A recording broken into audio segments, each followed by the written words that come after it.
Hi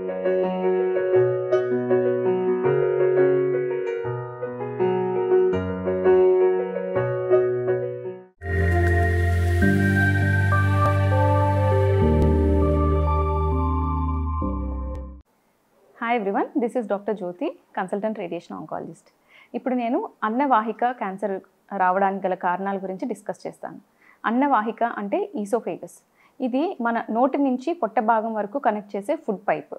so ఇందులో వచ్చే క్యాన్సర్స్ని ఈసోఫేజియల్ క్యాన్సర్స్ అంటాము. సో ఈసోఫేగస్ని మనం 3 విభాగాలుగా డివైడ్ చేస్తే కనుక upper third, middle third and lower third అని ఉంటాయి. So upper and middle third ఈసోఫేగస్లో స్క్వామస్ సెల్ కార్సినోమాస్ అనేవి చూస్తూ ఉంటాము. అట్లానే లోవర్ థర్డ్ ఈసోఫేగస్లో ఎడినోకార్సినోమా అనేది చూస్తూ ఉంటాం. అయితే మొదటగా ఈ స్క్వామస్ సెల్ కార్సినోమాస్ రావడానికి ఏమేమి కారణాలు ఉన్నాయి? Smoking and alcohol. ఈ స్మోకింగ్ అండ్ ఆల్కహాల్ ఎక్కువ తీసుకోవటం వల్ల, ఎక్కువ చేయటం వల్ల ఈసోఫేజియల్ క్యాన్సర్సే కాదు, హెడ్ అండ్ నెక్ క్యాన్సర్స్ కూడా వస్తూ ఉంటాయి. అలానే పూర్ న్యూట్రిషనల్ స్టేటస్.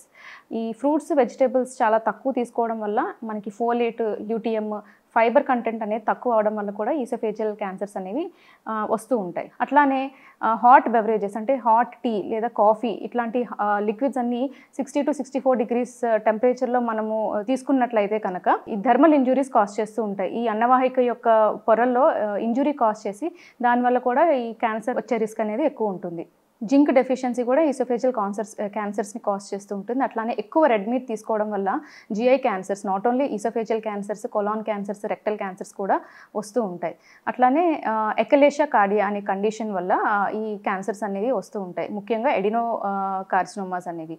అలానే ఎట్రోఫిక్ గ్యాస్ట్రైటిస్ అనే కండిషన్ వల్ల ఈ స్టమక్లో క్యాన్సర్సే కాకుండా ఈసోఫేజియల్ క్యాన్సర్స్ కూడా వస్తూ ఉంటాయి. అలానే హెచ్పివి ఇన్ఫెక్షన్ వల్ల కూడా మనం ఈ అప్పర్ మిడిల్ థర్డ్లో ఈసోఫేజియల్ క్యాన్సర్స్ని మనం చూస్తూ ఉంటాం.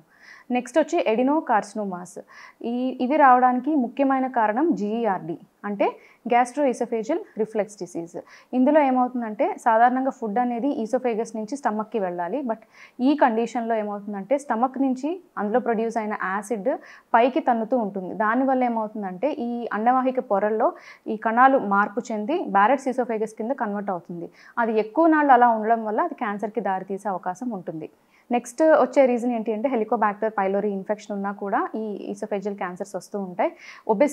ఒబెసిటీలో ఏమవుతుందంటే అబ్డామినల్ ప్రెషర్ పెరిగి అది గ్యాస్ట్రిక్ ప్రెషర్కి దారితీసి స్టమక్లో ఉండే యాసిడ్ కంటెంట్ అంతా రిఫ్లెక్స్ అయ్యి మళ్ళీ అన్నవాహికలోకి చేరడం వల్ల కూడా క్యాన్సర్ వచ్చే అవకాశం ఉంటూ ఉంటుంది. అట్లానే కొన్ని యాసిడ్ హైపర్ సెక్రిటరీ స్టేట్స్ అని ఉంటాయి. సో వాటిల్లో కూడా ఏంటంటే ఈ పొట్టలో యాసిడ్ బాగా ఎక్కువ సెక్రిట్ అయ్యి అది పైకి తన్నుతూ ఈ అన్నవాహిక యొక్క పొరల్ని డ్యామేజ్ చేసి క్యాన్సర్కి దారితీసే అవకాశాలు ఉంటాయి. అలానే కొన్ని హెరిడిటరీ కండిషన్స్ కూడా ఉన్నాయి. ప్యూట్స్ జిగర్ సిండ్రోమ్ అంటాం, కౌడన్ సిండ్రోమ్ అంటాము, టైలోసిస్ అంటాము. ఇట్లాంటివన్నీ జెనెటిక్ కండిషన్స్ అనమాట. సో వీటిల్లో కూడా అన్నవాహిక క్యాన్సర్స్ వచ్చే అవకాశాలు ఉంటూ ఉంటాయి. సో ఇవన్నీ కూడా ఈ అన్నవాహిక క్యాన్సర్స్ రావడానికి గల కారణాలు. మన నెక్స్ట్ వీడియోలో అన్నవాహిక క్యాన్సర్ యొక్క లక్షణాలు, వాటిని ఎట్లా డయాగ్నోస్ చేస్తాం, అట్లానే ఎటువంటి ట్రీట్మెంట్ ఆప్షన్స్ ఉన్నాయన్న దాని గురించి డిస్కస్ చేస్తాం. Thank you.